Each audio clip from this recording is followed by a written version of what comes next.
Salve, salve, minha gente prudentina! Tudo bem com vocês? 48º episódio começando aqui. Já vou fazer um convite, né? A gente fez um episódio especial acompanhando o pessoal da Fúria Prudentina lá pra São José dos Campos. O negócio é longe, viu, Pedro? Nossa senhora! Longe. Salve, galera! E ó, vamos todo mundo uma salva de palmas pro Fábio pelo trabalho que foi gravar Foi difícil, foi longe. esse episódio do Prudencast Especial, né? on the road. On the road, na estrada. Na estrada rumo a São José dos Campos pra ver Grêmio Prudente e São José lá. Experiência... Eu já assisti o vídeo, hein? Você que não assistiu, ó, tá perdendo muito em não ver. Corre aí, já deixa pra assistir mais tarde, depois desse episódio, se você ainda não assistiu. Já tá no ar e tá coisa linda, cara. A experiência que o Fábio passou. Podia falar um pouco, né? Como é que foi? Cara, foi muito legal, principalmente conhecer as pessoas, né? O que move as pessoas a sair, né, das suas casas, sair ali do convívio. Às vezes o cara podia estar num sábado fazendo um churrasquinho com a família dele, mas tem o amor pelo time, né? O amor pelo Grêmio Prudente. Eu acredito que todo torcedor é assim, né? Mas é algo especial.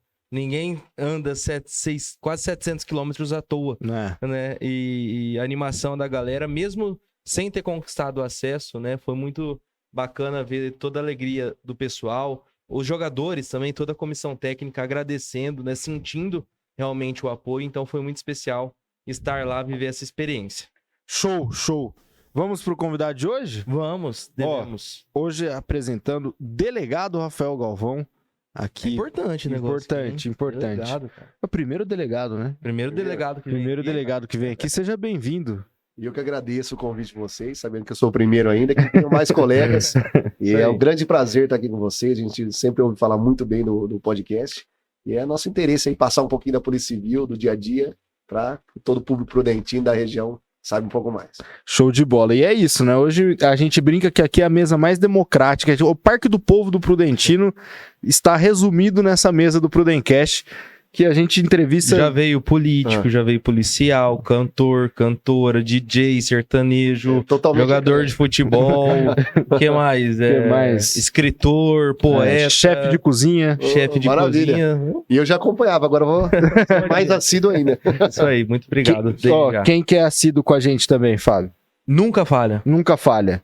Os nossos patrocinadores, que estão desde o início do Prudencast conosco, o pessoal da Ultracel, o Maurício Caldeira, lá da Ultracel, toda assistência técnica em celular, viu, delegado? Teve um probleminha no celular, já sabe, é aqui pertinho, no Alberto Bonfilioli. Aquele celular que o bandido quebrou, você precisa recuperar todos os arquivos e tal. Seguir no Instagram também, já fica a dica. Já segue lá a Ultracel, que é toda assistência técnica de celular. Ele tava arrumando notebook essa semana. O bicho, ele... A resenha da semana é o notebook. Ele é terrível. Liga no computador, ó, liga na tomada, o Maurício dá um jeito, pode ficar sossegado.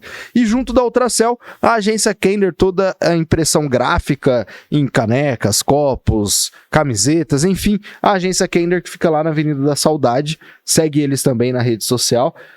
A agência Kender é a roxinha da Saudade, é facinho de encontrar por lá, mas também pesquisa lá Kender no seu buscador que já vai aparecer a agência Kender. Tudo, inclusive entregam um presente especial aí pro nosso convidado. Pode ficar à vontade. Pode abrir aí. Agradeço. E já chega com recebido. Já chega. Chega. Assim que eu gosto. Pode falar sempre. E essa é a nossa caneca do Prudencast, versão modelo 2022-23, é isso? É o 22-23. É isso, essa é a camisola. Agora tá sortido, cada semana vem uma diferente. Ah, é? Agora veio a versão old. Hein, né? Essa é a versão retrô. Maravilha, eu adorei. Já vem toda higienizada aí. Se quiser, já vou usar. Já pode ficar à vontade. Eu tava de olho na de vocês, eu já tava... Maravilha. Policial toma muito café também? Muito café, muito café. Eu acho que é uma tônica das delegacias, é sempre ter bastante garrafa de café. Na delegacia, você atua em Pirapozinho, Isso, né? exatamente. Conta um pouco de como é a sua atuação lá em Pirapó. Como que é o trabalho da Polícia Civil em Pirapozinho? Como que você lida? Você estava contando antes do programa começar também. Atua em Pirapozinho, mas faz operação no Brasil inteiro. Isso, eu sou delegado de polícia em Pirapozinho e Tarabai, né? São as duas cidades que eu respondo. Além disso, nos finais de semana a gente tem um esquema de revezamento entre outros delegados. Aí, dependendo do final de semana, a gente também cuida de Estrela do Norte, Sandovalina e Narandiba. Então toda aquela comarca de Pirapozinho a gente acaba tendo mais atuação. Mas como eu te disse, né, hoje em dia, aliás há um bom tempo já, o crime não tem fronteiras. Ele não respeita uma cidade, ele não respeita uma fronteira regional, estadual, nem mesmo nacional. Então nós estamos constantemente, por Pirapozinho, através do setor de inteligência aqui de Presidente Prudente, deflagrando operações só por Pirapozinho, como eu te disse antes da gente ir num bate-papo aqui, 7 estados eu conheço só por Pirapozinho, só por operações da Polícia Civil, né? Então Santa Catarina, Mato Grosso do Sul, Paraná, Minas Gerais, vários estados que a gente já foi deflagrando operações. O crime não tem fronteira e a polícia também não pode ter. E aquela coisa antiga de que o delegado que atua lá na cidadezinha pequenininha tem vida tranquila, isso não existe. Não, não existe. Na prática não existe. O delegado que pesca durante o horário de serviço, isso não existe. Feliz ou infelizmente, né? O nosso horário é sempre muito preenchido, né? Durante 24 horas por dia estamos sob aviso, né? Eu estou aqui, mas posso ser acionado a qualquer momento. É claro que a gente, depois de um tempo, vai sabendo lidar com isso, né? Uhum. A sua mente se prepara para isso, mas longe de ser difícil. Nós somos responsáveis, principalmente o delegado do interior, a gente é responsável politicamente, tem até uma questão política pela cidade, né? Nós temos uma responsabilidade com toda a sociedade, de modo a garantir a segurança daquela cidade. Ela depende da gente para segurança, para o próprio investimento. Quem vai investir numa cidade que não tem segurança, que não tem rigidez nessa parte de segurança pública? Então nós temos um compromisso institucional com toda uma comunidade, o que faz com que o serviço seja longe de ser fácil, né? É muito trabalhoso. Nós trabalhamos também na parte preventiva, quando temos eventos, que logo vai ter a FEJUP em Pirapozinho. A gente faz todo um trabalho preventivo com delegacia funcionando na própria festa. Então nunca a gente pode dizer, essa semana foi tranquila, esse dia foi... Não tem isso. Por mais que a criminalidade esteja sob controle, o serviço sempre se mantém alto. Há quanto tempo que você tá atuando, né, na polícia? E o que te motivou a querer ser um delegado, né? Eu sou delegado faz 7 anos, desde 2016. Tomei posse em março de 2016. Fiquei quase um ano em São Paulo, no curso de formação, 9 meses. Depois 1 ano e meio em Carapicuíba, Grande São Paulo, perto de Osasco e Barueri. Em Pirapozinho, 5 anos. Desde que eu tô na faculdade, né, a gente eu sempre quis fazer direito, desde que tinha 8 anos de idade, né? Mas a carreira de delegado vem durante a faculdade, conhecendo professores. Eu era amigo a minha família era muito amigo do delegado seccional, Dr. Celso Pardo Soares, vai assistir também. Um abraço, lá de Adamantina, me espelhava bastante, né? Você é de Adamantina, de Adamantina, né? Exatamente, aqui pertinho, deve ter seguidor também da minha cidade. Deve ter. E a gente sempre foi se inspirando, né? Na carreira, e depois da faculdade, foi o primeiro concurso que eu prestei, delegado de Santa Catarina e do estado de São Paulo, e acabou dando certo. Mas sempre essa vontade. Agora, o curso de Direito, ele te dá um leque de oportunidades muito grande. Você pode ser promotor, juiz, defensor público, delegado. A gente acha que é só o advogado. Ou advogado. Promotor, então, né? a gente vai pensando muito durante o curso de Direito, né? Teve uma época que eu queria ser juiz, uma época promotor, uma época advogado. E acabei sendo delegado. Então, assim, é muito ampla e é um pouco da nossa vocação, um pouco da nossa vontade e um pouco do destino também, que acaba nos guiando. No meu 1 ano de direito, eu pensei muito também da distância entre a sala e a padoca da Toledo. Nossa, eu pensava, eu falava, putz, eu fiz Toledo. Muito longe. Quantos metros eu vou andar se eu sair da aula agora e comer um salgado na padoca? Não só um salgado, Vale né? a pena? Putz, tinha umas Budweiser lá, coisa de maluco. Mas eu não matava muita aula, não. Era só no intervalo. E você falou, delegado, que o início foi em São Paulo ali, São né? Paulo, exato. Todos vão para São Paulo fazer essa capacitação, esse curso? A grande maioria dos colegas, dos delegados de polícia, eles começam em São Paulo e vêm para o interior. Existem alguns concursos, alguns estados que é o contrário, né? A pessoa começa no interior e quer ir para a capital. Aqui, a maioria começa na capital e depois, quem é de lá, ou quem acaba se encontrando lá, fica. Não é regra. Não é regra. Tem colegas, grandes colegas, até o outro que viria conosco aqui, Dr. João Paulo Tardim, ele começou no interior, já veio pro interior. Eu comecei, a maioria começa na capital para vir pro interior posteriormente, né? Então eu fiquei lá quase 2 anos em Carapicuíba, Grande São Paulo, a região do Demacro, que é a Grande São Paulo, a Macro São Paulo, para depois vir para mim. Eu sempre quis voltar para minha região, né? Ainda mais eu tinha 25 anos de idade. filho único, morando a vida inteira no interior, você toma um choque quando você vai pra ser delegado na Igual capital. a gente comentou, né? Da viagem que nós fizemos pra São José. Rapaz, aquela Marginal Pinheiros lotada. Eu falei, que saudade do meu Parque do Povo. De reclamar de Que 3 saudade. minutos de... De reclamar de ficar ali congestionamento. no Cristo ali pra tentar passar às 6 da tarde. Que saudade de reclamar daquilo. Que realmente é assim, muita diferença. Gostei muito, adoro, tenho amizades até hoje. Eu acho que é até bom começar na capital. Você pega um plantão, como eu peguei em Carapicuíba, é uma cidade, não sei se vocês conhecem, uma cidade que eu amo, adoro, mas é uma cidade periférica e pobre. A realidade dela é essa. Então são 500 mil habitantes praticamente, e tem muita pobreza, periferia, você vê a vida como ela é, nua e crua, a realidade nua e crua naquela cidade. E é bom, você tá num plantão ali sozinho, do nada você era estudante de direito, no outro ano você tá lá como delegado, você é praticamente a única autoridade num final de semana, num sábado à noite, por exemplo, naquela cidade que você não conhece nada. Né? Nossa. Então ela tira a sua virgindade da polícia de um jeito diferente, né? Você sai, depois que você tá lá, você tá preparado para qualquer tipo de ocorrência. Passou muito perrengue lá? Muito, bastante. Tem histórias legais. De qual tipo? Qual que foi o pior, assim, que você fala, putz... É uma região complicada, né? É muito diferente do meu dia a dia, é uma região complicada, mas tivemos tentativa de fuga de preso, 7 flagrantes num dia... as mais diversas ocorrências, né? Tive Mas se você a primeira for cena de crime. pior, se você for elencar pior que você passou lá. O pior perrengue que eu passei lá, olha, a primeira cena de crime, ela sempre é a que mais nos impacta. Eu tive uma cena de crime, a primeira que eu vi, lembro, era um sábado de manhã, quase 11 horas, aí eu sempre ia numa churrascaria depois. A gente sempre vê filme, TV, até foto nos livros de medicina legal, mas você nunca vê um corpo, né?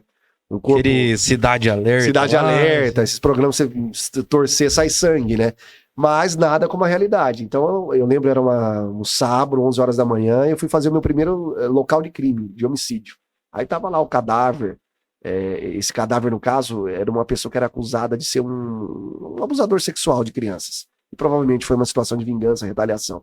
A casa, você não conseguia entrar de tanto sangue. Então, foi um crime muito passional. A faca, e eu lembro que era quase 11 horas da manhã, e eu lembro, eu ia da churrascaria depois.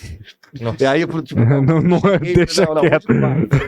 Me lembrou por causa disso. Então a situação que mais me marca é essa, nesse E como separar o pessoal do profissional nesses casos, né? Porque Olha, é uma cena chocante. A pessoa física da jurídica. Tem a situação da história por trás, né? De pedofilia, etc. Tem gente que cada pessoa reage de uma maneira. Eu nunca pessoalizei, nunca tive raiva de bandido, raiva pessoal, tá? A gente tem raiva quando a gente vê na TV e são casos que não são nossos. Parece que quando você tá no cargo mesmo, você vê de um jeito mais científico, de um jeito objetivo mesmo. Nunca pessoalizei de ter raiva. É claro que tem aquelas situações que nos chamam a atenção. Puta, esse vagabundo eu quero prender. Né? Esse sujeito, esse ladrão, eu quero ter mais vontade de prender. Mas nunca pessoalizando, nunca tive raiva pessoal. Porque a raiva... É mais como um objetivo de trabalho, né? Objetivo de trabalho. A raiva, ela nos guia para sentimentos e ações que não são as corretas. Então é bom você separar. Pode levar ao erro também, né? Com certeza, te levar ao erro. Agir precipitadamente, cometer ilegalidades. Então a gente não pode, sempre tem que separar. Nunca tive essa dificuldade. Mas sei que em alguns casos nos chamam mais atenção. Alguns casos, né, em Pirapósito tivemos um filho que esfaqueou a mãe, matou a facadas. São situações que não foi bem noticiado na imprensa à época, nos chamam bastante atenção, dá até aquela sensação de ojeriza em relação à pessoa. Mas raiva, sentimento, pessoalizar, é muito raro. Eu acho que a gente consegue manter. Não que nós fiquemos frios, né?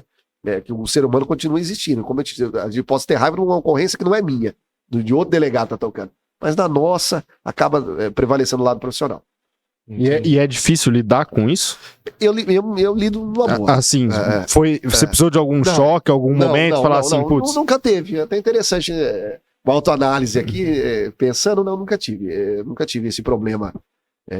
Um choque, ter que trabalhar isso mentalmente, foi algo natural. Até porque tem o curso preparatório. Tem o curso preparatório, nós sabemos, né? Você chega, você acaba sendo guiado. Não, né? chega lá desavisado. Você não chega desavisado. É claro que nada como uma experiência pura e simples, mas você não chega desavisado, você sabe o concurso que você prestou, né?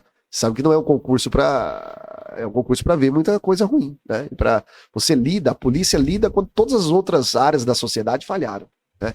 Quando a cultura, o esporte, o lazer, a assistência social, tudo falhou, a polícia entra. Isso é uma fala muito importante. Eu ia falar porque sobre isso. Quantas e quantas vezes a gente já não falou, né? A importância de uma cultura bem feita, No né? contraturno escolar, a gente fala bastante. Projeto social bem feito. Projeto esportivo, a gente fala bastante ela aqui. entra Isso. exatamente quando tudo falhou. Então, se a gente não tiver um psicológico preparado para isso, nem entre na polícia. Quem está ouvindo aqui e vai prestar um concurso, já nem preste, que você vai lidar com quando tudo deu errado.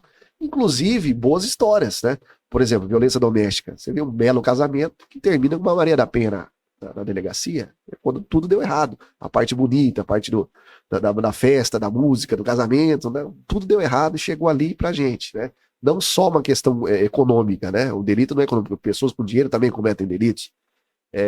Então, a questão psicológica da polícia é importante. Se tiver um psicológico fraco, é bom. É bom. E, cara, assim, como que você é um agente do Estado. Sim. E você tem a clareza de falar isso, e querendo ou não, o seu trabalho só existe por causa da falha do Estado. Exatamente.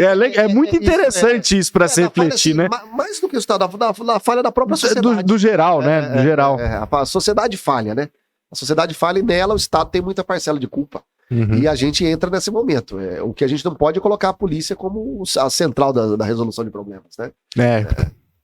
Você falou também de não chegar ali desavisado pra coisa, né? Pra operação, enfim. Sim. Como que é o trabalho de inteligência também, né? Que a Polícia Civil...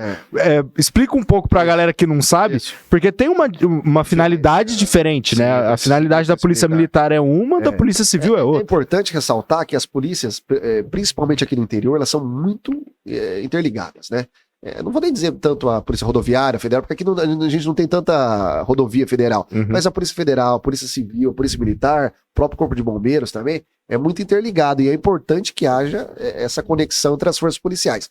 Porém, os trabalhos são bem diversos, tá? Os trabalhos são bem diversos. A Polícia Militar, que é aquela que a população vê uniformizada nas ruas, a Força Pública Paulista, a Polícia Militar, responsável pelo patrulhamento para que o delito não aconteça. Ela vai passar na frente da sua casa para que não haja um roubo, um furto. Ela vai abordar pessoas na rua para que o delito não aconteça. Ela tem uma função preventiva. A Polícia Civil, no caso da federal, nos crimes federais, ela entra já quando aconteceu. A função nossa é repressiva, para investigar o que já aconteceu. Né? Então acaba tendo outro perfil, um perfil mais investigativo, né?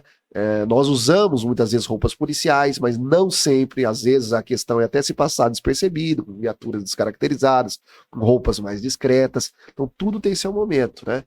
A preparação sempre existe. Por exemplo, a Polícia Militar, ela é mais, aconteceu tô vendo aquele suspeito, vamos abordar para ver se tem uma droga. A Polícia Civil já seria mais, vamos investigar para ver se esse sujeito é traficante ou não. Aí você pede um mandado de busca, apreensão, vê a casa, analisa que dia que pode entrar. Então, cada um tem a sua função, né?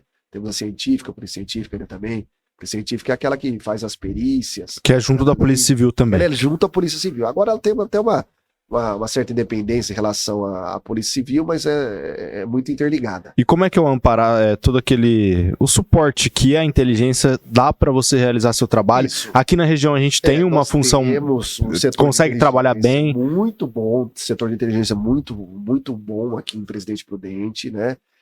Dr. Everson, até o nosso coordenador dessa parte, eles nos subsidiam em todas as investigações. O setor de inteligência, ele não toca, ele não tem um inquérito dele, não toca uma investigação.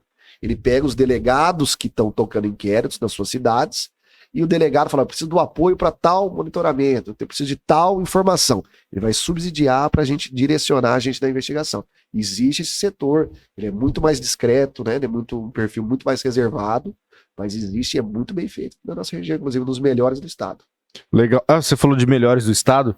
Quando eu estava em Dracena, eu trabalhei em Dracena há 2 anos, né? Que é lá pertinho de Anavantina. Isso, é perto de 40 quilômetros.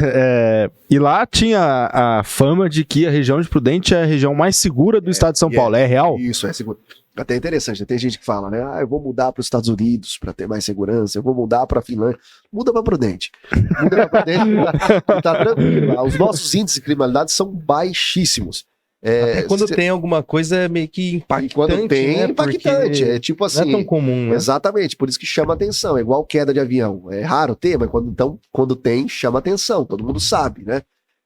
Mas a nossa região tem índices de roubo e homicídios muito baixos e índices de esclarecimento, quando eles acontecem, muito altos, né?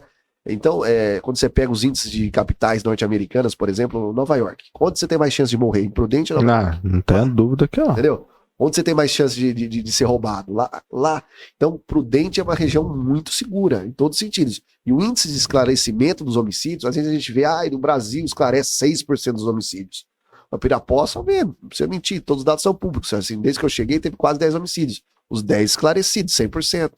Entendeu? E você perde a polícia de Londres. Entendeu? A polícia de Londres chega a 70%, 75%, desconsiderado alto. Nossa região aqui é maior. Então, é realmente a região mais segura do estado de São Paulo. Talvez seja do Brasil, tá? A gente não tem dados tão unificados, mas é uma região muito segura a nossa aqui.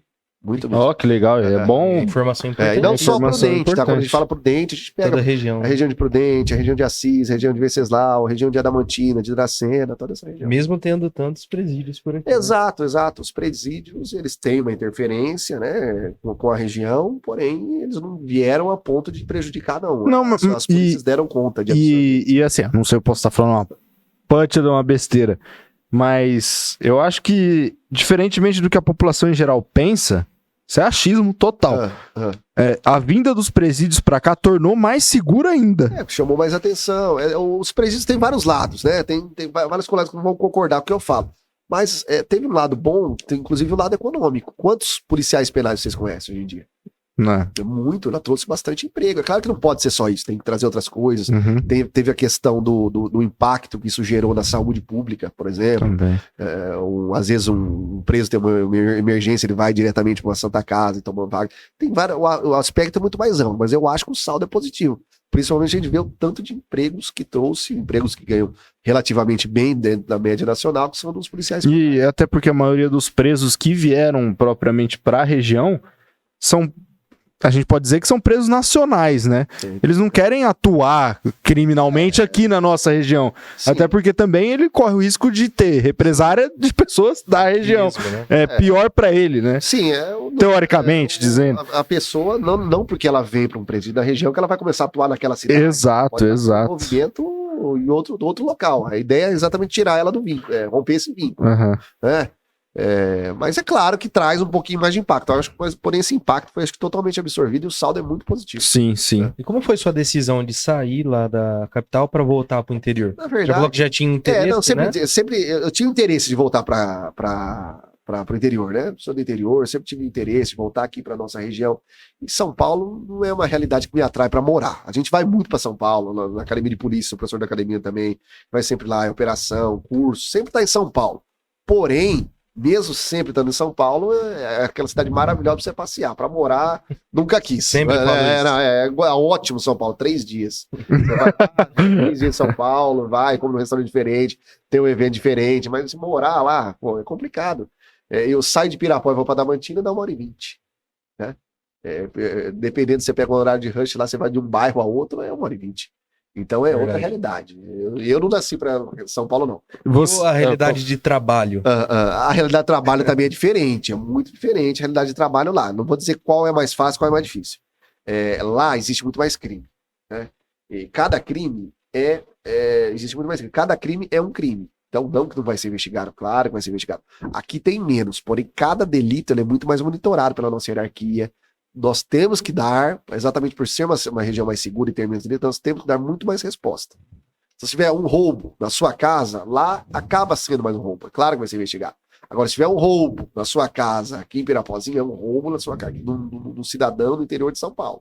Ele é visto de Não que a polícia lá não trabalhe efetivamente, mas é claro que quantidade, a demanda é grande. Por causa da demanda, grande, né? São Paulo né? Mas mesmo assim, lembrando São Paulo, você compara São Paulo com outras capitais brasileiras, o próprio Rio de Janeiro, não é uma cidade tão violenta como parece. É que por ter 20 milhões de habitantes, não vai faltar notícia para esses jornais, né? Sensação não vai faltar. Sempre vai, pode ser muito sossegado, mas sempre vai ter. Então, mas assim, não é uma cidade nessa questão de insegurança, né? Como parece. Você falou de jornais, né? Como que é a relação da polícia com a imprensa, né? Olha, chama muita atenção esses programas que falam sobre o trabalho da polícia. Os próprios jornais diários, né? Também trabalham bastante em cima do setor policial. É escuta que o jornalista faz? Honda. Honda. Caroline. Hoje no trabalho a gente tava... Eu trabalho na Food Fanatics no setor do marketing. E tem 2 jornalistas, né? Eu e a Carol. Aí hoje, não sei que a gente tava explicando pra um menino que trabalha com a gente um pouco de como funciona. Mas como que vocês, o jornal descobre até antes da polícia? E a gente tava explicando, a gente tava falando sobre isso, né? E eu fiquei pensando, como é que chama? Honda ou escuta? Honda ou escuta? Aí eu falei, Me conta, daí eu não sei. Antigamente, quando não tinha ainda uma parceria tão forte entre as emissoras, os portais e a polícia... Tinha a questão da escuta mesmo, de ficar no rádio rádio ou na própria delegacia, né? Vendo o que estava acontecendo. Né? Aí, mas hoje... Falando do profissional, né? Você fez. Eu trabalhei na TV Fronteira, a gente fazia a Ronda, que era passava, ligar batalhão, né? Unidade por unidade da polícia. Pra ver se teve alguma coisa. Pra saber o que aconteceu.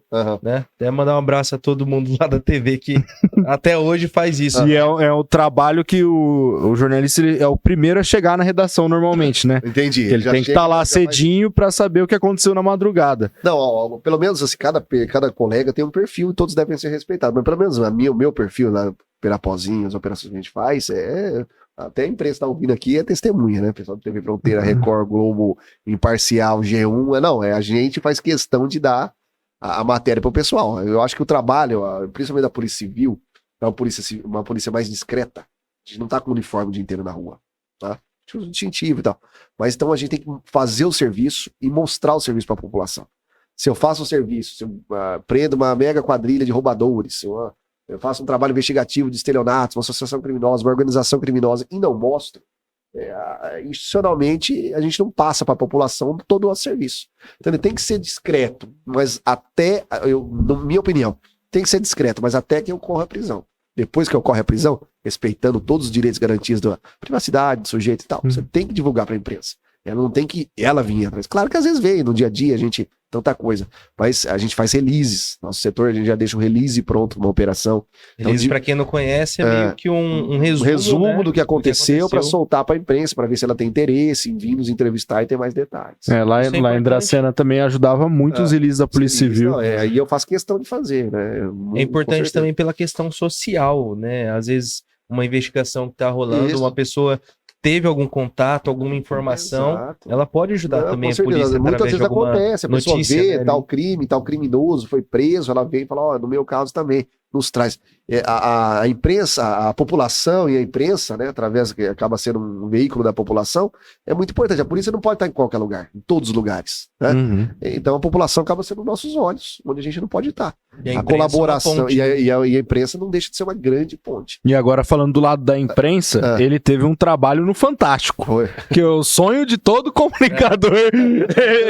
Ele chegou. Também, igual, o pessoal gosta, vale bastante. Vale bastante, tá no Fantástico. Já a polícia chama de Fante também. Precisou fazer 3 gols. Não. Conta como é que foi essa operação. Essa operação no Fantástico foi um desvio milionário que teve na prefeitura de Pirapozinho. Eles fizeram uma fraude bancária, toda uma questão de engenharia social, eletrônica, e conseguiram tirar 2.800.000 das contas da prefeitura. Simplesmente estava lá às 5 horas da tarde, o tesoureiro na época, um cara de muita lisura, chegou louco na delegacia. Sumiu o dinheiro, tá sumindo dinheiro de várias contas. A prefeitura tem várias contas, né? Não é só uma. Falei, mas como assim? Falou, tá sumindo, o dinheiro tá desaparecendo, estão transferindo, eu não sei o que fazer. E liguei prefeito, falei, não sei o que tá acontecendo, tá sumindo, tava em São Paulo, veio correndo e tal, tudo. E nisso nós acionamos, inclusive, o pessoal da inteligência, do nosso DI Inter, e começamos naquele dia a fazer uma investigação. Foi quase um ano, teve várias fases de operação, até a gente chegar nas 11, salvo engano, 11 prisões, né? E essa operação, como teve muito trabalho telemático, trabalho de investigação bem computadorizado nesse sentido, porque não foi um roubo, não chegaram armados na prefeitura e pegaram num cofre, não. Foi tudo eletrônico. E chamou muita atenção. E o Fantástico fez uma gravação conosco, né? Da Operação Persalto. Tudo isso, né? Como é que essa primeira nós, assim, do tesoureiro e depois... teve o contato do tesoureiro e nós, a partir disso, começamos a fazer uma série de investigações telemáticas. Como eu disse, foram 3 fases da operação, com buscas, a gente mantendo tudo em sigilo. Aí a gente, né, não contava, mas estava agindo muito. Teve operações que reuniram mais de 100 pessoas, 450 pessoas, 30 delegados no cumprimento, e foi passo a passo até que a gente chegou, né? E foi uma grande honra conseguir, através de uma investigação de uma delegacia razoavelmente pequena, uma prefeitura e uma cidade razoavelmente pequena como Pirapozinho, chegar numa associação, uma organização criminosa que estava dando golpes no Brasil inteiro. E como que chegou a Pirapozinho? Tipo... Eles têm uma série de meios de captação, né? Uma série de meios de captação. E vão tentando com algumas vulnerabilidades, né? Tudo de sistema. Tudo sistema. E entre algumas que eles tentaram, várias acabaram conseguindo em Pirapozinho, né? Mas teve várias outras vítimas em vários estados, inclusive. E qual que é o sentimento quando realmente quando você chega, nossa, quando você vê o bandido, né? O cara que você não sabe quem que é, que você tá investigando a fundo. E o duro do crime digital é isso, você nunca sabe quem que é o cara. Aliás, no próprio crime, a não ser o tráfico da cidade, que a gente conhece o cara já antes, mas todo crime que a gente tem autoria incerta, tivemos situação de roubo, um latrocínio tentado no frigorífico lá, o frigorífico da cidade estava saindo com dinheiro, tentaram. A gente foi chegar depois de 2 meses de investigação, nos menores de idade, lá no Capão Redondo. Aí você fica o tempo todo imaginando quem que é, até você chegar. Então dá aquela sensação. Nossa, lá de São Paulo? Lá de São Paulo. Tem muito aqui na nossa região, principalmente Pirapozinho, que é rota, furtadores do Paraná. A gente já fez várias operações. Se colocar Operação Entre Rios, 1, 2, 3, a gente tem várias fases dessa operação de pessoal que vinha furtar, roubar veículos, traficar na nossa região. Então, Paraná é muito ligado, a capital é muito ligada. O crime é muito...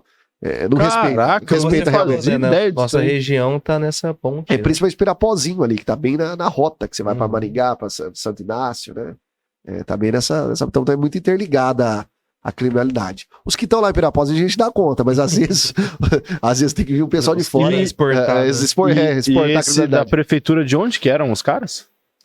O da prefeitura? O pessoal, a maior parte era de Praia Grande e São Paulo. O litoral, São Sebastião, Praia Grande e São Paulo. Esse foi o maior caso da sua carreira até agora? Esse foi o maior caso, né? Foi o maior caso. O caso que mais deu repercussão, o maior caso. Agora tem muitos outros, até colocar aí no Google nossas operações, tem muitos. E o que mais te impactou? Esse da prefeitura foi o maior. Porém, assim, o que mais impactou, teve um caso do frigorífico lá, que tinha acabado de chegar na cidade, inclusive, e aí um dos funcionários fazia esse saque, trabalhava com dinheiro, ele foi assaltado logo ao chegar na agência. Então, assim, nos chamou muitas coisas chamaram a atenção. A gente viu que era um menor de idade, e o cara deu um tiro, inclusive acertou na mão dele. A gente viu que era um menor de idade. A placa do carro, uma placa fria, mas de São Paulo. O sotaque do pessoal era de fora. Ao mesmo tempo, informações de dentro, né? Então foi uma situação que nos chamou muita atenção. A gente tinha acabado de chegar. E depois, com muita colaboração com o próprio pessoal do frigorífico, todo esse pessoal, nós fomos indo e chegamos num cara que trabalhava dentro, um cara totalmente sem suspeita alguma, que trabalhava do lado do que foi vítima desse crime, né? Causou muito impacto na sociedade. Imagina um centro, um tiro no meio de numa região, numa cidade tranquila. Eu acho que esse foi o que mais causou impacto. Mas tem vários, né? É duro ficar preso em um, e sempre tem. Cada hora tem um, né? Cada hora tem um. Os homicídios, agora, graças a Deus, a cidade está mais tranquila. Mas tivemos homicídios também. Teve de um advogado, que foi um caso muito, muito falado na época.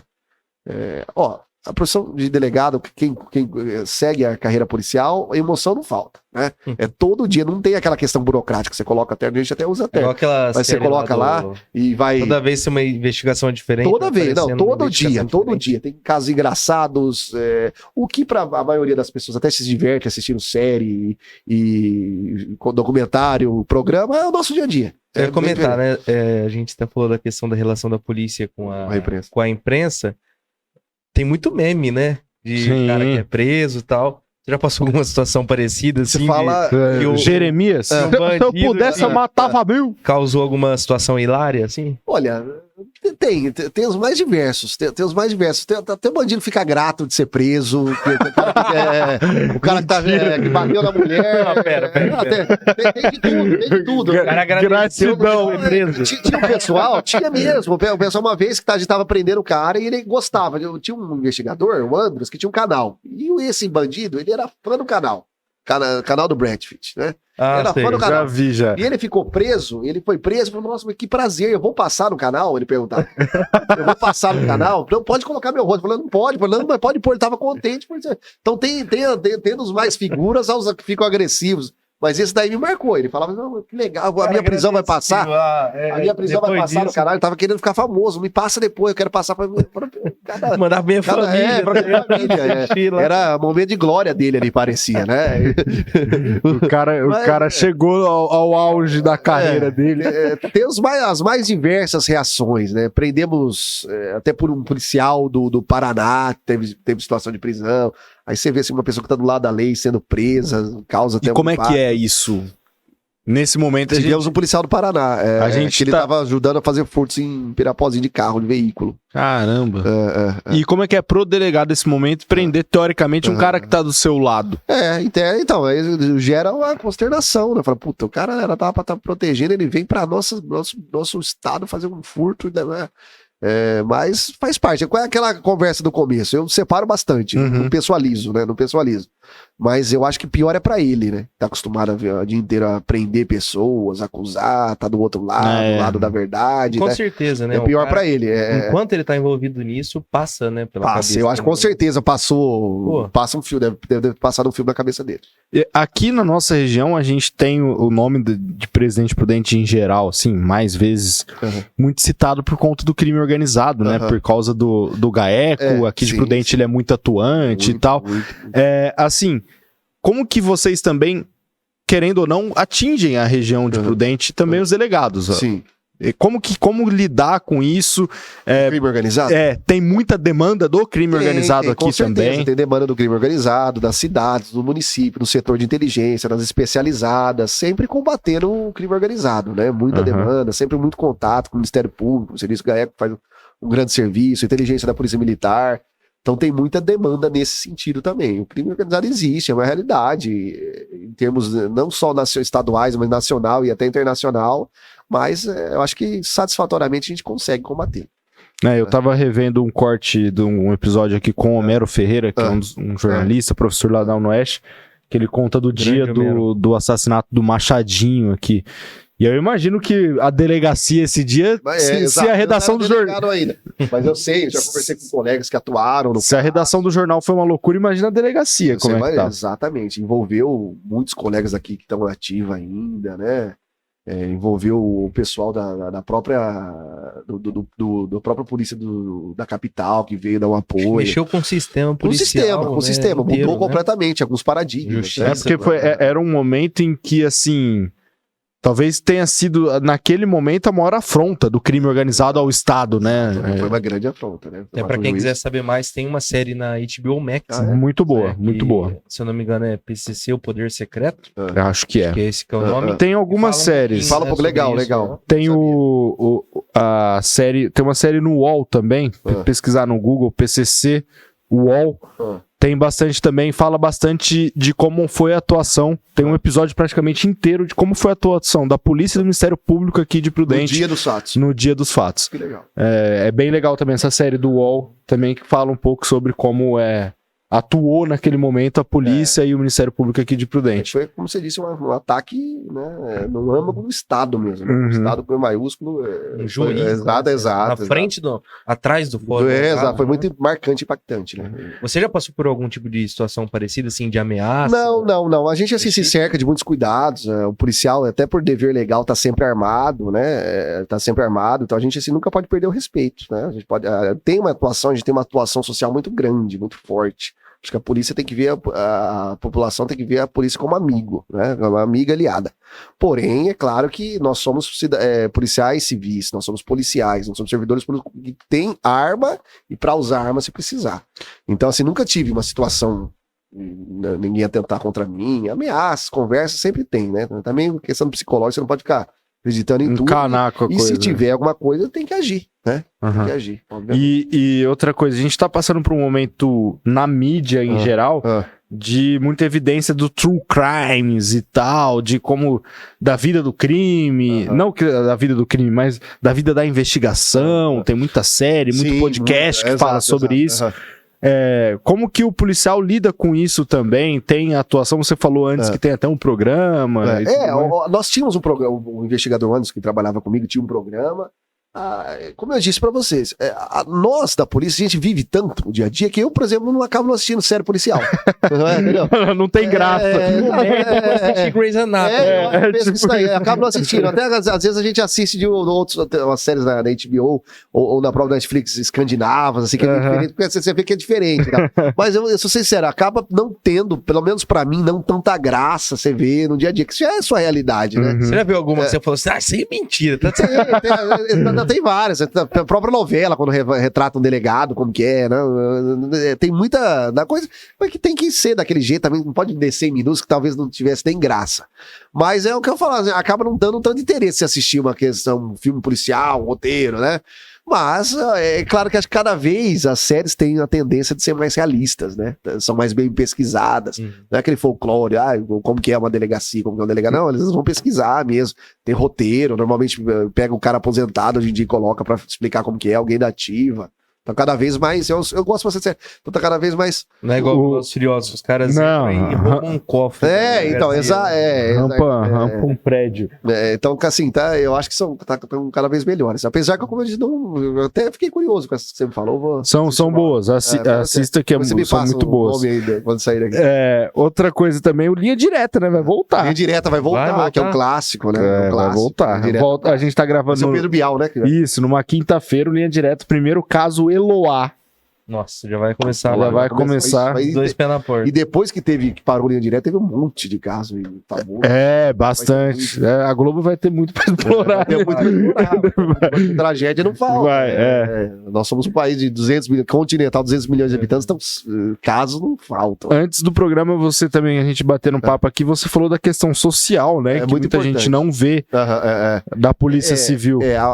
Cada vez mais, os colegas delegados, a gente faz cada vez mais palestras.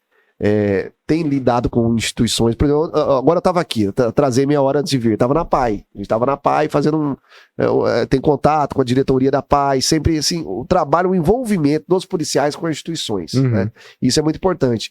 Temos um trabalho legal, Pirapozinho, que são as não doações, mas as destinações de veículos. A gente deposita, temos mais de 50 veículos, temos a Paz, lar de idosos, temos Conselho Tutelar, Lar de Meninas, Fundos Sociais de Solidariedade, uma série de instituições e próprio poder público se valendo disso. Então é muito importante essa presença da Polícia Civil. Né? Pirapozinho agora teve um torneio, até foi bem coberto pela mídia local, a TV Fronteira, como você disse.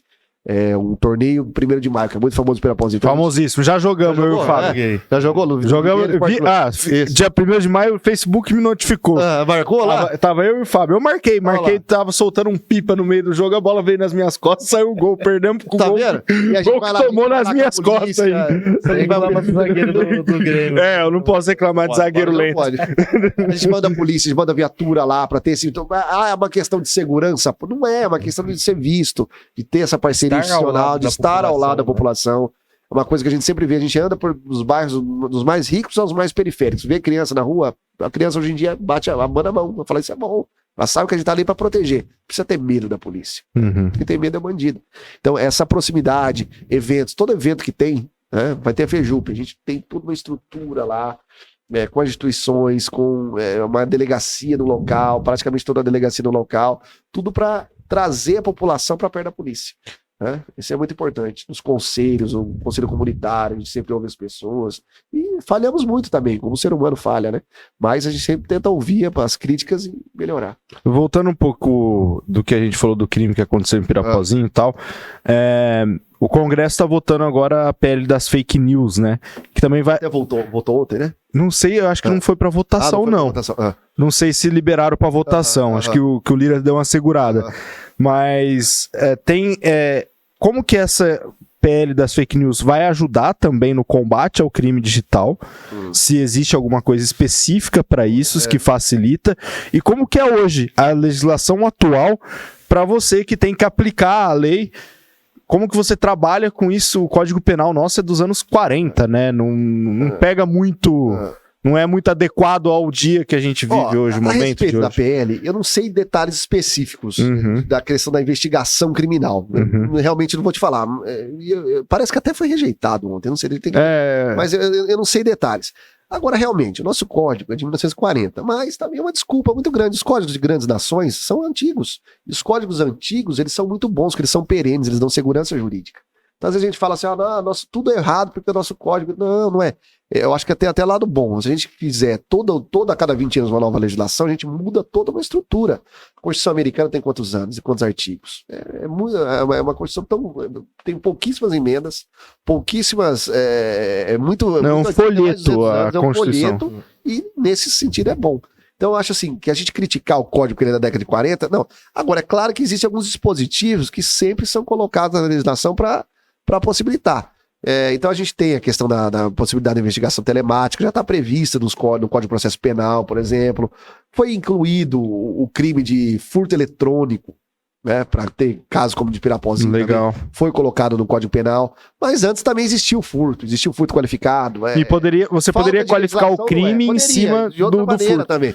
Então, assim, é claro que algumas legislações, elas foram muito importantes, alguns grandes marcos, por exemplo, a legislação da organização criminosa, praticamente 10 anos atrás. Nós tivemos a lavagem de dinheiro, a lavagem de capital, são grandes legislações que ajudaram a investigação, né? Uhum. Mas eu falo, o fato de ser antigo não atrapalha tanto, não. Eu vejo até muito se falar, o nosso código da década de 40. É bom que seja, é bom porque ele é perene, tá durando até lá, não é demodê, não tá fora de moda, não tá atrapalhando por causa disso. O que às vezes atrapalha para algumas pessoas, né? A gente tem um pacto social que é a Constituição Federal. A Constituição Federal tem uma série de regras, e a Constituição Federal é bem recente, de 88, 30 e poucos anos.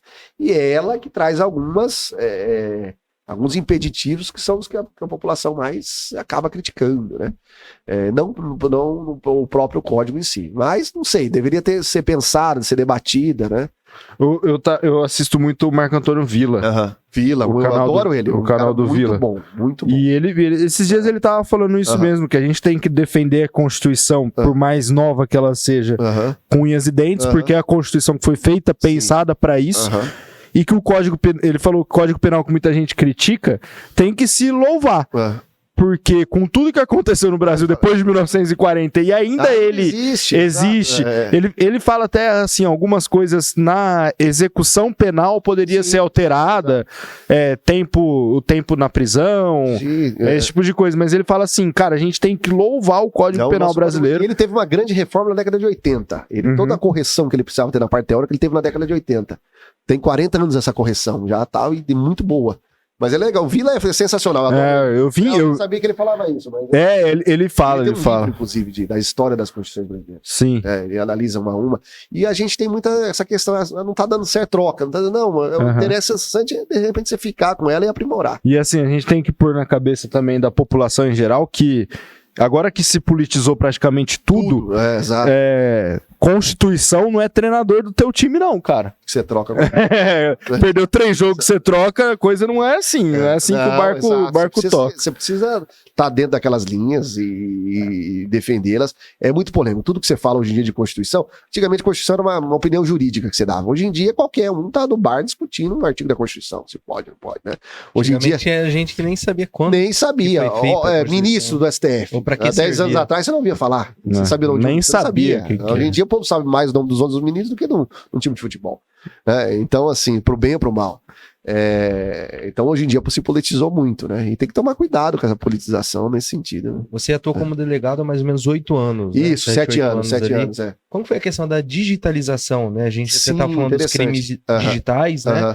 Como que foi toda essa adaptação? Porque imagino quando você começou não era, né, tão digitalizado. A questão, por exemplo, os crimes golpes, também evoluíram os estelionatos. muito, né? O estelionato, quando eu cheguei em Pirapós em 2017, quase não tinha.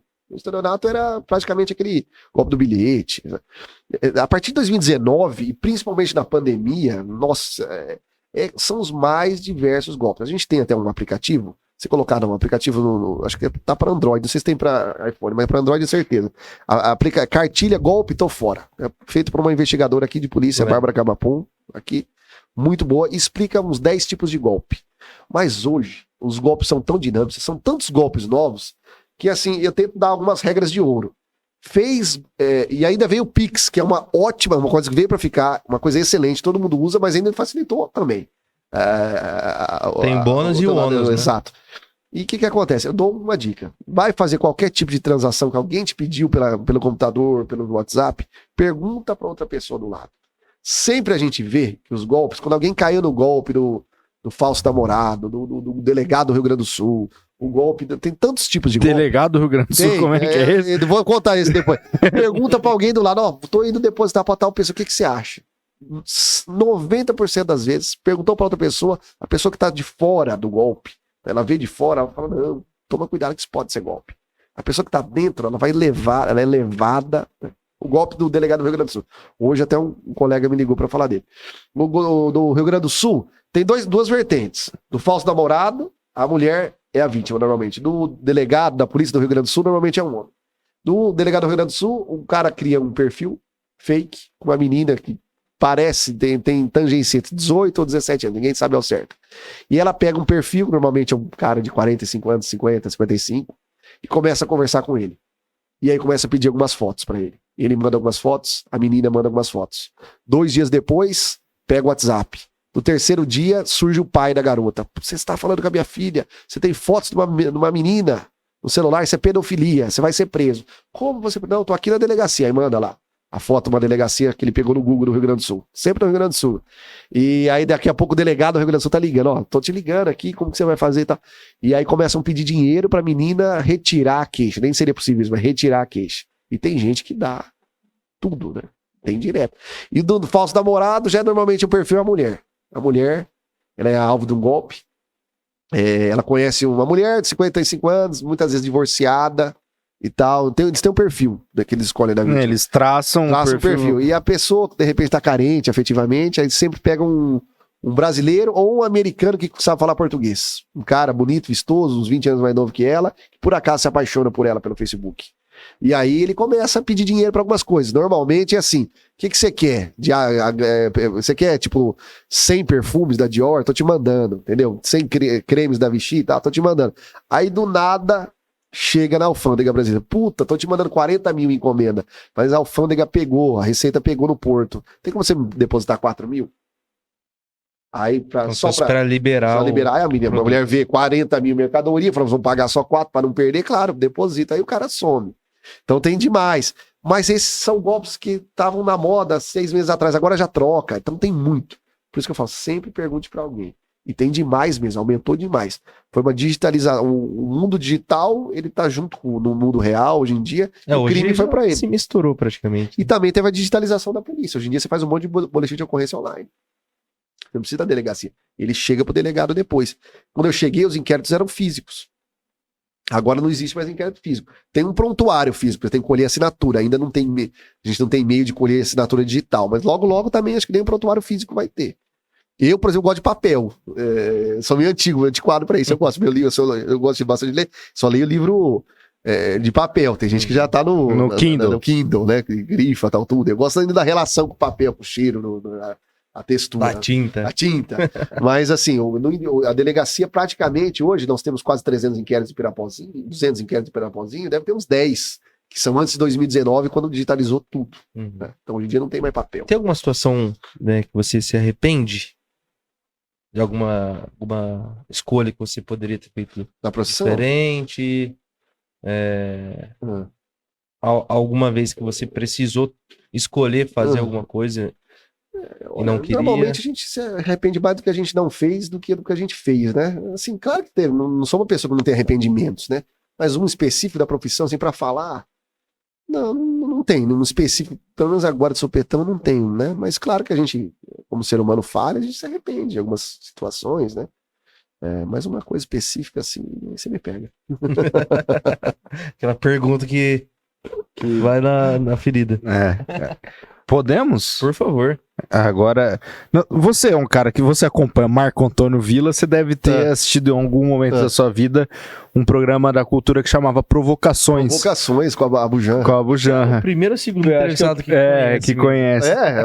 Tem aquela dele com o Stablish. Muito boa. Você vai perguntar o que é a vida? Vou perguntar.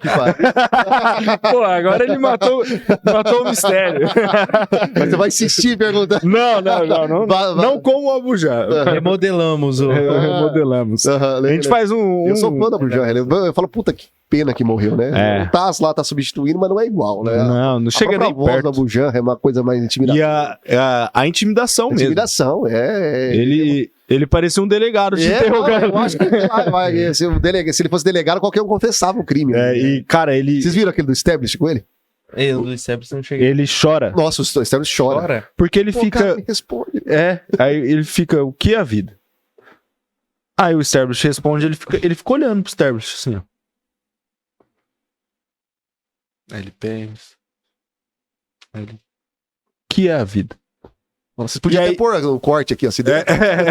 Porque aí ele fica num looping desse e o cara começa a ficar desesperado, porque ele não tem mais o que responder. E ele força o cara a refletir. E aí nada do que o Stablish fala dá certo. Tipo, não é satisfatório pra ele. Aí ele fica... E o cara, pelo amor de Deus, me ajuda. Que é um puta ator também, né? Antes disso, teve uma pergunta aqui que me surgiu agora. Agora a gente falou de interrogatório. Como que você se prepara para fazer o interrogatório? O interrogatório é algo muito, muito importante, né? A investigação, muitas vezes, quando chega no interrogatório do sujeito, a gente já traçou todo o perfil, então a gente mostra as provas e o cara, muitas vezes, né, sempre com acompanhar com o advogado, acaba confessando. Mas a preparação é basicamente, ela não é só psicológica, você tem que se preparar psicologicamente, você sente a pessoa, você sente o perfil da pessoa, o ânimo da pessoa. O interrogatório não é puro e simples, tem situações que você pega dentro de uma operação, mas tem um interrogatório também no bêbado de madrugada. Né? Tem, sim, vários tipos de Rafael para interrogar. Por exemplo, eu posso estar num dia a dia tarefado, então tem que ter uma preparação psicológica, mas principalmente não é psicológica. Ela não é tipo um jogo de mentalismo, assim. Ela é mais uma preparação, você saber objetivamente tudo que você tem de provas e confrontar o sujeito. Você falou disso, agora eu vou... Depois eu pergunto o que é a vida. Eu acompanho eu vou até falar dele, que é o Thiago Santinelli, que é um humorista, e ele fez um vídeo, o vídeo dele é muito interessante. E ele faz com humor, óbvio, mas ele faz um vídeo refutando toda a questão do Vitor Metaforando, que é fala das microexpressões faciais, que ele é das polícia, da ciência, que não sei o quê. E ele fala que usa isso, que a polícia usa isso como forma de descobrir se a pessoa tá mentindo e tal. Existe isso mesmo? Olha, vocês têm cursos de até microexpressões faciais? Até tem algumas noções disso, mas a gente tem que sempre se preocupar juridicamente, o que isso significa? Eu fazer um estudo de análise de microexpressão facial e colocar dentro do inquérito, qual a validade jurídica disso? Zero. Não vale nada. Quando eu perguntei, quando o cara foi perguntado onde ele estava no dia do crime, ele falou um pouco o lábio inferior direito voltado para a esquerda. A145. Isso significa que ele mentiu. Isso não tem validade jurídica nenhuma. E nem científica também, né? Científica eu não vou nem dizer. Não vou entrar nem nessa seara, mas mesmo que tenha científica, ela não foi trazida para dentro do inquérito. Tanto é que o inquérito, mesmo se ele falasse que ele realmente cometeu o crime, se ele confessasse, vamos partir de um pressuposto ainda maior. Não que a microexpressão mostrou, mas que ele confessou. E ela tem que ser corroborada pelas outras provas da investigação. Então, isso até seria interessante para dentro de uma triagem, não um interrogatório, até uma conversa informal, um estudo de campo, trabalho de campo, saber, teve um homicídio, vamos partir de um cenário meio clichê, tem uma festa e um homicídio na biblioteca. Jogava um detetive, né? Tipo assim, um homicídio na biblioteca. Quem foi? Aí você conversa com várias pessoas e de repente vê alguma pessoa que teve uma reação diferenciada, meio Sherlock Holmes, assim, tal, né? Seria interessante? Seria, mas cientificamente, a análise de microexpressão facial não pode subsidiar uma condenação. Você não pode, o juiz não pode, o delegado não pode indiciar, o promotor não vai denunciar, o juiz não vai condenar com base em microexpressão facial. Não que ela não tenha uma validade científica, ainda não sei como funciona. Eu acho que até dá para trazer isso para a ciência, existe essa ciência. Mas para dentro do inquérito seria complicado. Até mesmo que o cara não é nem obrigado a falar, o investigado. Ele pode se manter em silêncio. E a que expressão que vai ter. Entendeu? Então, assim... Essa é uma das coisas que ele usa para refutar. Que ele fala assim que existem estudos qualitativos de que cada pessoa tem um tipo de expressão facial para determinada coisa. Situação, né? O estudo é que eles colocam um filme famoso dos anos 80, eu não lembro o nome do filme, e gravam as reações de pessoas de cada região, cada etnia. E cada etnia tem uma forma de comportamento diferente. Sendo que dentro dessas pessoas da mesma etnia, uma tem uma forma de reação diferente da outra.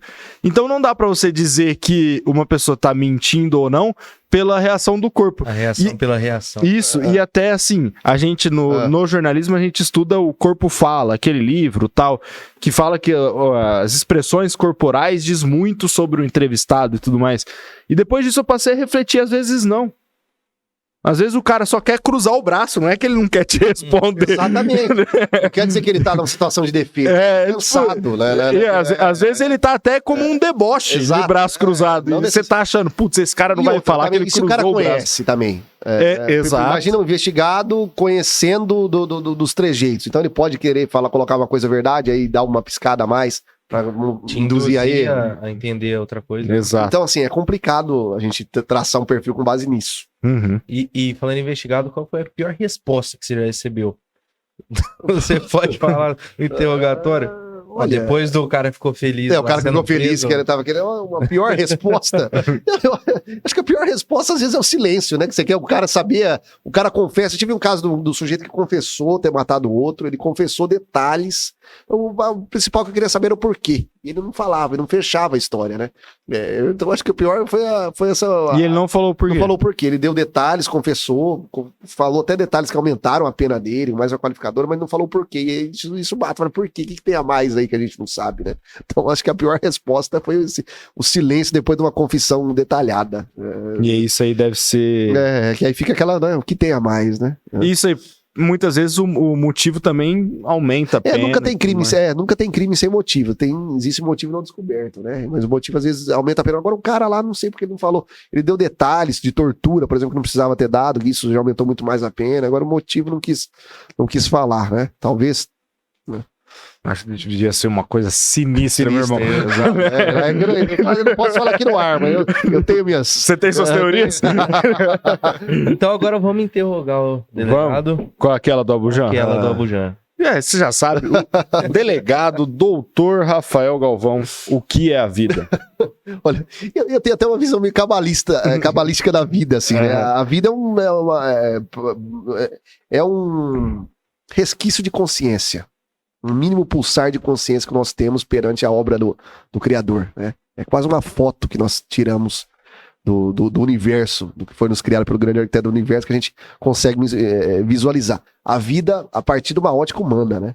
Que nós somos muito pouco perante a vida, né? A nossa visão perante a vida. Agora, o que é a vida como um todo, como universo, acho que é uma grande obra de Deus, né? Ficaria aí, mais ou menos. Todas as vezes que você assistiu Provocações, já imaginou que ia responder as perguntas? Não, gostei, adorei, né? Bastante, eu adoro o Provocações. Eu tava até falando, foi coincidência mesmo, falando com um amigo, mandei uns trechos essa semana, né? Muito bom, muito bom, recomendo. Muito bom. Os antigos são melhores ainda. Melhores. Eu vou assistir o do Eduardo Esteban. Eu acho que a grande questão é que ninguém sabe o que é a vida. Ninguém sabe. Não tem uma resposta estanque, né? Nunca vai ter. E com qualquer pessoa que você conversar sobre o que é a vida, ela vai te dar uma visão diferente e você vai ficar... Caralho, tem razão.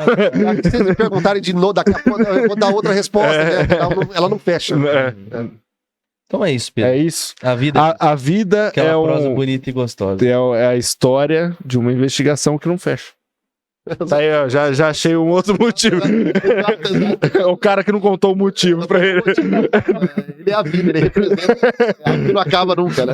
Ele tem uma vida que ele não quis contar. Gente, mais uma vez agradecer ao doutor pela presença, bate-papo muito bacana, valeu. É importante. Dúvidas que eu Sim. tinha, Que bom, espero que que bom. a galera de casa também tenha Sim. aprendido Exatamente. bastante. E qualquer coisa, depois acho que dá pra colocar o Instagram. Ah, também, não, a né? gente vai entrar colocar no link a gente da bio. conversa no privado. E já deixa o seu Instagram. Rafael.ggalvão. O Rafael colocar Rafael Galvão lá, delegado, já vai aparecer. É um prazer, é aberta a página. Qualquer dúvida que tiver, muita gente nos procura para saber de concurso público, como funciona. Eu sou professor também universitário da Academia de Polícia. Então, qualquer coisa que queiram ter dúvida, denúncia nome de algum tráfico na região de Pirapora, Vai chover. E é isso. Galera também que acompanhou a gente, agradecer aos nossos patrocinadores, a agência Kender e a Ultracel. Só procurar no seu buscador ou no link da bio. Aqui embaixo do vídeo você vai encontrar os perfis de agência Kender e Ultracel. Siga a gente no Instagram, no @prudencast.pp. Curta o vídeo, compartilhe com seus amigos, se inscreva no nosso canal. A gente tá chegando um número bacana, né, Fábio? O tão sonhado. Tão sonhado 1000 inscritos. Desafio, até a reitora lá da Toledo, né, que você fez faculdade, ela fez o desafio, né, pra gente chegar a 2.500 seguidores até junho. E batemos essa semana. Então, no YouTube. Não, no Instagram. Legal. No Instagram. Vamos lançar também. já que a gente já bateu essa meta, pra pelo menos aí até mês que vem a gente chegar nos 1.000 inscritos. 1000 inscritos. É. Faltam 100 e pouquinho? Um pouquinho mais, acho que estamos com 840 por aí. 160. Vai chegar. Vai chegar. Vamos divulgar, se inscrever no canal aqui também, que aos poucos o Prudencast vai crescendo. E olha, a gente tem bastante episódio, bastante corte, bastante vídeo, bastante conteúdo, só que estamos aqui há pouco mais de um ano, então é um projeto ainda, como a gente sempre fala, de formiguinha, de pouco em pouco o Prudencast a gente vai chegar longe, não é isso, Fábio? Isso aí. E siga a gente também. A gente comentou no começo do episódio especial lá com a Fúria. Isso. Vão vir mais episódios especiais aí, então, né? Teremos novidades. Continuar acompanhando aí que vão vir novidades aí, muito conteúdo para todo mundo sobre a nossa querida presente. E rapidinho, fazendo justiça aqui, aproveitar que o delegado está aqui, quando você soltou o teaser, e é até interessante falar, e para quem está assistindo também, quando você soltou o teaser do episódio com a Fúria, eu mandei nos grupos de imprensa que eu tenho e falar, cara, isso é um trabalho de ideia e execução, produção, gravação, entrevista, única e exclusivamente, loucura, única e exclusivamente de Fala Fábio Reis. Ele que teve essa ideia, ele que executou, e é importante dar o crédito também para você que fez todo esse trampo, que sair daqui andar quase 700 quilômetros, com a galera chapada dentro do busão que vocês vão ver lá, ir lá, ver o time perder, voltar no perrengue. Perdeu ainda no dia? Perdeu. Não conseguiu acesso. Não conseguiu o acesso, Valeu então... a experiência. Assim, é de se louvar o que o Fábio fez. E outra coisa, nenhum veículo de imprensa fez isso, nenhum veículo do próprio Grêmio Prudente institucional, ninguém gravou esse tipo de coisa, nem bastidor dos atletas, nada, em nenhum momento da competição. O Prudencast e o Fábio foram, única e exclusivamente o Fábio, foi a única pessoa que teve a ideia e que executou a ideia de registrar o momento histórico do esporte de Prudente. Então é de se louvar mais uma vez, uma salva de palmas para Fala lá, Fábio Reis. Galera que apoiou também, né? Sim. Todo mundo ajudou. A gente não faz nada sozinho, né? Então agradecer a todo mundo, pessoal da Fúria, galera que patrocinou também o episódio, né? Da Vapo Eventos, Cervejaria Coral também. Quem sabe eles não vêm também aqui pro Sim. Prudencast, né? É isso. Podcast. Contatinhos. É importante. É importante. Siga lá a gente, prudencast.pp. Siga o Fábio nas redes sociais, @Fala Fábio Reis. E o meu Instagram é @Fala Pedro Reis, beleza? Forte abraço a todo mundo que nos acompanhou aí. Curta, compartilha, se inscreva no canal e tchau. Valeu! Vocês são parentes? Não. Não, é só coincidência. Só o mesmo nome. Só. Coincidência.